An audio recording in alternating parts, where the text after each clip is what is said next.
మంచిర్యాల జిల్లా చెల్లూరు పట్టణంలోని ప్రభుత్వ ఆసుపత్రి ఎదుట బీజేపీ ఆధ్వర్యంలో నిరసన కార్యక్రమం చేపట్టారు. మంచిర్యాల జిల్లా చెల్లూరు పట్టణంలోని ప్రభుత్వ ఆసుపత్రి ఎదుట బీజేపీ ఆధ్వర్యంలో నిరసన కార్యక్రమం చేపట్టారు. ఆసుపత్రి నూతన భవనం ప్రారంభించి ఏడాది కాలం గడుస్తున్నా కనీస మౌలిక సదుపాయాలు లేక రోగులు నానా ఇబ్బందులు పడుతున్నారని బీజేపీ నాయకులు పేర్కొన్నారు. ఈ ఆసుపత్రికి చెన్నూరు నియోజకవర్గ ప్రజలే కాకుండా మహారాష్ట్ర, ఛత్తీస్గఢ్ రాష్ట్రాల సరిహద్దు ప్రాంత ప్రజలు వినియోగించు పూర్తి స్థాయి మౌలిక సదుపాయాల కల్పనకి చర్యలు తీసుకోవాలని డిమాండ్ చేశారు. ఆసుపత్రిలో ఖాళీగా ఉన్న వైద్యుల పోస్టులను వెంటనే భర్తీ చేయాలని డిమాండ్ చేశారు. స్థానిక ఎమ్మెల్యే వివేక్ వెంకటస్వామి ఆసుపత్రిని దత్తత తీసుకొని అన్ని సౌకర్యాలు కల్పించాలని డిమాండ్ చేశారు.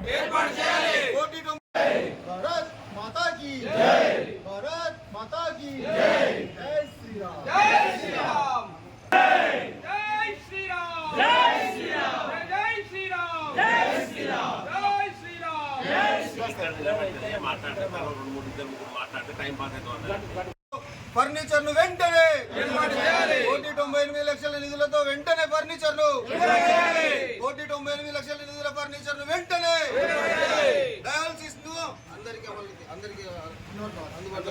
డయాలసిస్ సెంటర్ ను డయాలసిస్ సౌకర్యాన్ని ఎక్స్రే యూనిట్ వైద్యుని ఐసీయూ సెంటర్ 4వ తరగతి ఉద్యోగులను వెంటనే డ్రైనేజీ వ్యవస్థను వెంటనే జీవన్ వెంటనే ఎంసీహెచ్ కు జీవన్ వెంటనే సెంటర్ ను dialysis centre dialysis centre dialysis centre dialysis centre x-ray plant ను ఎక్స్రే ప్లాంట్ ను ఎక్స్రే ప్లాంట్ ను దంత వైద్యుని సిటీ స్కాన్ సెంటర్ ను భారతీయ జనతా పార్టీ పట్టణ శాఖ ఆధ్వర్యం లోపల చెన్నూరు ప్రభుత్వ ఆసుపత్రి లోపల మౌలిక వసతులు ఏర్పాటు చేయాలని చెప్పి మన పట్టణ అధ్యక్షుడు జాడి తిరుపతి గారి ఆధ్వర్యం లోపల పట్టణ నాయకులందరూ కౌన్సిలర్ ఆధ్వర్యం లోపల ఈరోజు ప్రభుత్వ ఆసుపత్రి ముందు నిరసన కార్యక్రమం ఏర్పాటు చేయడం జరిగింది. ఈ నిరసన కార్యక్రమంలో పాల్గొన్నటువంటి భారతీయ జనతా పార్టీ కార్యకర్తలందరికీ నా యొక్క నమస్సుమాంజల్లో. అదేవిధంగా ఈ చెన్నూరు ప్రభుత్వ ఆసుపత్రి అంటే దీనికి ఒక ప్రత్యేకమైనటువంటి గుర్తింపు ఉన్నది. ఈ చెన్నూరు ప్రభుత్వ ఆసుపత్రికి ఒక చెన్నూరు నియోజకవర్గ ప్రజలే రారు. ఈ యొక్క ఆసుపత్రికి ఛత్తీస్గఢ్ రాష్ట్రం నుంచి, మహారాష్ట్ర రాష్ట్రం నుంచి, ఇటువైపు బెల్లంపల్లి నియోజకవర్గం నుండి, ఇక్కడ చెన్నూరు నియోజకవర్గం నుండి అనేక మంది పేషెంట్లు ఇవాళ ఈ సెంటర్లో ఉన్నటువంటి ఆసుపత్రికి వస్తారు. కాబట్టి ఈ ఆసుపత్రి యొక్క కట్టే మరి 2 సంవత్సరం గడుస్తూ ఉన్నప్పటికీ భవనం మాత్రం కట్టినరు. కానీ ఇక్కడ అనేకమైనటువంటి వసతుల లోపం ఉన్నది. స్థానిక శాసనసభ్యులైనటువంటి వివేక్ వెంకటస్వామి గారు మీరు గెలిచి 6 నెలలైతా ఉన్నది. మరి ఈ ఆసుపత్రి లోపల మౌలిక వసతులు కల్పించడం లోపల మీరు విఫలమైనని చెప్పి నేను ఈ సందర్భంగా తెలియజేస్తా ఉన్నా. ఈ రోజు ప్రాంతం లోపల నేషనల్ హైవే ప్రాంతం లోపల అనేకమైనటువంటి యాక్సిడెంట్లు జరుగుతూ ఉన్నాయి.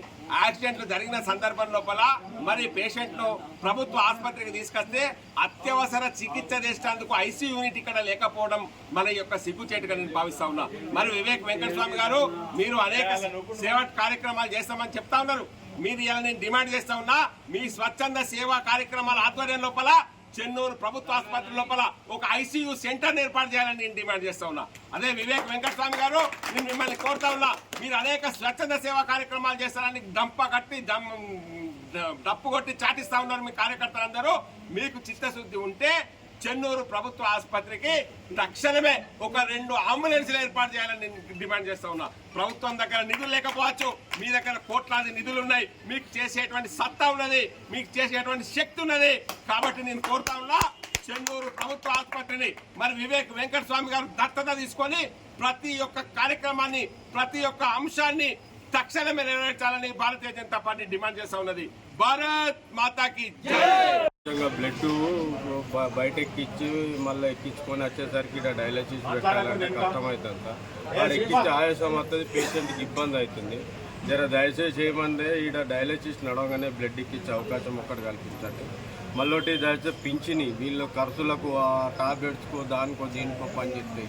వీళ్ళకి ఇంతవరకు పింఛన్లు లేవు. ఇక్కడ దాదాపు 20-25 మంది 30 మంది ఉన్నారు డయాలసిస్ పేషెంట్. పింఛన్ అడిగితే ఏమందంటే ఆన్లైన్ ఓపెన్ అయితే లేదు, అది పోయి రాజకీయంగా పోయి అడగాలి, మనతోటి కాదు అని చెప్పి అంటున్నారు డాక్టర్లు కూడా. ఒక డాక్టర్ కూడా కరెక్ట్ లేడు ఇక్కడ డయాలసిస్లో. ఓ డాక్టర్ ఉండి కొంచెం పేషెంట్కి ఏదైనా ఆయాసం వచ్చినా ఏదొచ్చినా చూసుకోవడానికి డాక్టర్లు లేరు, టాబ్లెట్స్ లేవు, ఏది లేదు.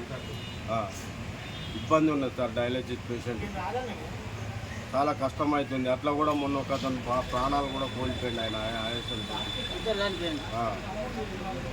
కొంచెం డాక్టర్ ఉంటే కొద్దిగా దగ్గర ఉండి ఏదైనా వేసుకుంటే కొంచెం పేషెంట్ కొంచెం ఊపిరి పీల్చుకునే అవకాశం ఉంటుంది. దాని అది కూడా లేదు, ఏం లేదు. ఏమన్నా అంటే నిమ్స్కి పోయి అడగాలి, నిమ్స్ నుంచి రావాలి పర్మిషన్లు అది అంటే నిమ్స్లు ఎక్కిస్తాను సార్. బ్లడ్ డయాలసిస్ చేయగానే బ్లడ్ ఎక్కిస్తున్నారు నిమ్స్లో. మరి ఇక్కడ ఎందుకు ఎక్కిద్దాం అంటున్నారు అర్థమవుతుంది. ఎవరిని అడిగినా ఎవరు పట్టించుకోవడం లేదు సార్. అది మా పరిస్థితి డయాలసిస్ పేషెంట్లు. నాకు ఇంతకుముందు మంచిర్యాల నుంచి చెన్నూరుకి బస్ పాస్ ఉండే, ఇప్పుడు మంచిర్యాలకు నీడికి ఇవ్వమంటే వీళ్ళు ఇయ్యనంటారు. మా పెద్ద మనిషి ముసలయ్యకు పింఛన్ అచ్చులు లేదు, నాకు అత్తాంది ఆయనకు అచ్చులు లేదు.